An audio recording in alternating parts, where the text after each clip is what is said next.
But moving on, and a TD has threatened to mount a campaign urging people to stop paying their household bills if the government does not act to help struggling families and households. The comments by People Before Profit's Paul Murphy came as government sources signalled that supports to help with energy bills will be massive when they are formally announced at the end of the month. However, Mr Murphy warned that he will urge people to boycott paying their energy bills if the state does not take drastic action to lower the costs. Paul Murphy, good morning. Good morning. You say that while your party is not urging a boycott just yet, a protest group supported by People Before Profit called the Cost of Living Coalition will consider it if the state doesn't take action at the end of the month in Budget 2023. What would you consider enough to be done by the government?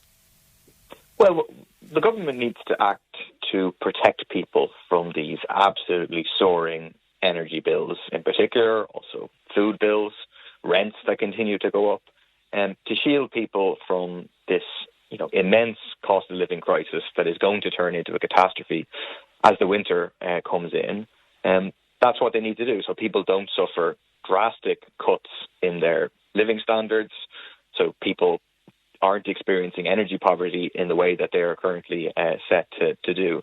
I mean, we introduced a bill just before the summer break calling for price controls to set, prices for electricity, for kerosene, for petrol, for diesel at levels that people can actually afford, at the levels that they were at last year.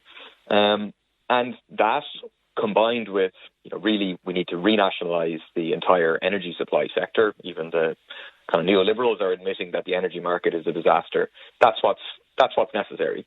And the main thing I'm focused on now, and the main thing that the Cost of Living Coalition is focused on, is getting as many people as possible out on the streets on Saturday, the 24th of September, for a major national demonstration meeting at 2:30 at Parnell Square in Dublin. That's the key thing that we're focused on at this stage, getting 10,000 people plus on the streets to put a lot of pressure on the government in advance of the budget. So this Cost of Living Coalition is also supported by Sinn Féin, the USI, Students for Change, Access for All Ireland, ESB Pensioners, the Pensioners Parliament, Joan Collins TD, the Socialist Party, Security Workers United, Unite, Dublin branch and more. At this stage, as you say, Paul, you're not calling for people not to pay. That isn't a strategy or tactic that's been adopted yet, but you are focused on that major national protest on the 24th of September. Is there something regarding not paying over in the UK, though? Has that been adopted? I mean, there is a campaign group called Don't Pay, and people can go onto their website, don'tpay.uk. And effectively what they are seeking is to get 1 million people to pledge not to pay together. And if 1 million people pledge, then I think they're going to embark on a campaign of non-payment. So that's what's happening there. I'm not sure whether they're going to reach the 1 million, and then they're due to, I think their target is to get it by the 1st of October. But I think, look, it will be a reality for many people that many people simply cannot afford to pay. And Ryan is saying we could be facing energy bills of €6,000 this winter. I mean, that's just incredible. We're going from a situation of 1 in 3 people facing energy poverty to 1 in 2 households facing energy poverty. And we have to remember, and this is why people are rightly angry, is that the energy companies are making record profits. So the biggest profits are being made at the level of the oil and gas giants. They are literally tripling or quadrupling their profits. If you look at like Q2 of this year versus Q2 of last year, of Chevron, of Exxon, of BP, it's an incredible war profiteering. That's where the biggest amount of profiteering is going on. But also the electricity companies in this country, the same ones that are, every day you open your newspaper or you turn on the radio and you'll hear about a new price rise of 25%, 30%, 35%, 40%. All those companies are also announcing record profits. And the same is the case for the food companies, which are also increasing profits. So there's big profiteering going on. That's the driving factor in the increase in prices.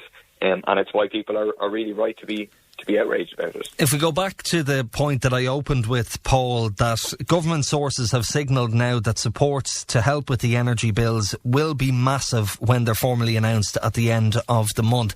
And I'd put the point to you that, is this already agreed between yourselves and People Before Profit that regardless of what the government come out with, you're going to be unhappy. So what figure would the government need to give regarding a cost of living package that you would find acceptable? Yeah, I can tell you what I think will be acceptable, which will be enough to shield people. I think there should be €1,000 credit given to people. I think that should be combined with price controls. So there's talk now of €600 credit possibly. That's not enough in your view? No, and we've been calling for €1,000 now for 5 or 6 months whenever the cost of living crisis really took off. So the government has kind of increased its offering over that time, but is still significantly below the extra prices that people are going to be faced.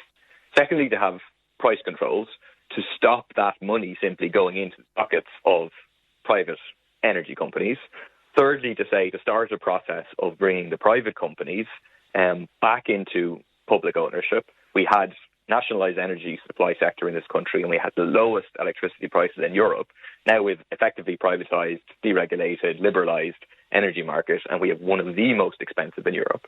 And I think then those measures need to be combined with measures that enable people to reduce energy consumption, thereby tackling the crisis, but also having an impact in terms of a rapid just transition to a zero carbon economy. So, for example, I think a crucial thing is the question of free, frequent, expanded public transport. Like in Germany, they introduced a €9 train fare for a month. For €9, you get train anywhere in Germany, and it had a huge impact. It cut inflation by 2%. It cut carbon emissions significantly, 50% increase in those travelling on public transport. So I think that's something that we should be doing, immediately. Get people out of private cars into public transport and cut their costs at the same time. OK, on that note, that is Paul Murphy, People Before Profit TD for Dublin South West. Thanks for taking our call, Paul. And as Paul said, at the moment, they're more focused on that national protest, which they say is going to take place on the 24th of September, but threatening to mount a campaign urging people to boycott energy bills if the government don't come out with an acceptable cost of living package in their view, People Before Profit. And that group as well, the protest group, is called the Cost of Living Coalition. And as I mentioned there, they're supported by Sinn Féin, the USI, Students for Change, Access for All Ireland, Joan Collins TD, the Socialist Party, the Unite Dublin branch and much more. But that is Paul Murphy, Solidarity, People Before Profit TD for Dublin South West and party spokesperson on employment rights.